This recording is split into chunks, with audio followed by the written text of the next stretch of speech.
ایک گاؤں میں ایک غریب مزدور اپنی بیوی اور بچوں کے ساتھ زندگی گزار رہا تھا۔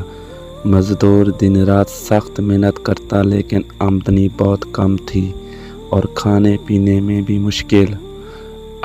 اکثر بچے بھوکے سو جاتے اور والدین آنسو بہاتے اللہ سے دعا کرتے، یا رب آسانی عطا کر۔ ایک دن مزدور سخت بیمار پڑ گیا اور دن بدن کمزور ہونے لگا، مگر علاج کے پیسے نہ تھے۔ بیوی نے اللہ پر بھروسہ کیا اور صبر سے کام لیا، لیکن مزدور کا وقت قریب آ گیا اور وہ بچوں کو دیکھتے ہوئے آنکھوں میں آنسو لیے دنیا سے رخصت ہو گیا۔ بچے یتیم اور ماں بیوہ ہو گئی، گھر کا سہارا ختم ہوا اور غربت مزید بڑھ گئی۔ مگر ماں نے ہمت نہ ہاری، بچوں کو قرآن کی تعلیم دیتی اور صبر کی مثال۔ گاؤں والے کہتے، تمہاری حالت مشکل ہے، مگر وہ کہتی، میرا اللہ کافی ہے ہر حال۔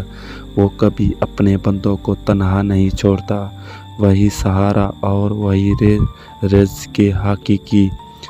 بچے دن رات بھوک اور غربت سہ کر مگر دل میں ایمان اور والدہ کی دعائیں۔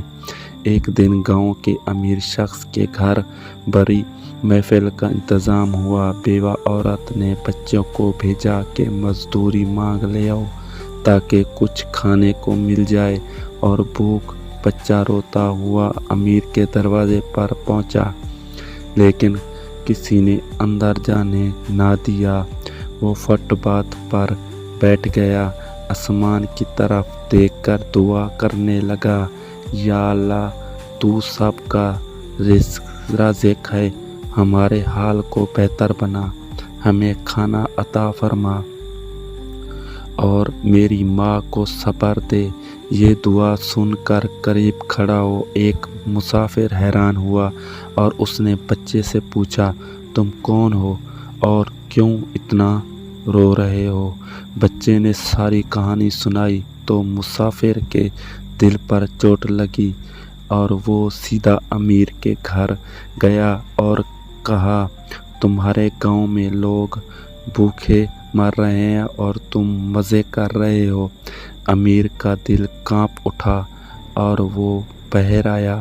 اس نے بچے کو سینے سے لگایا اور کہا، آج سے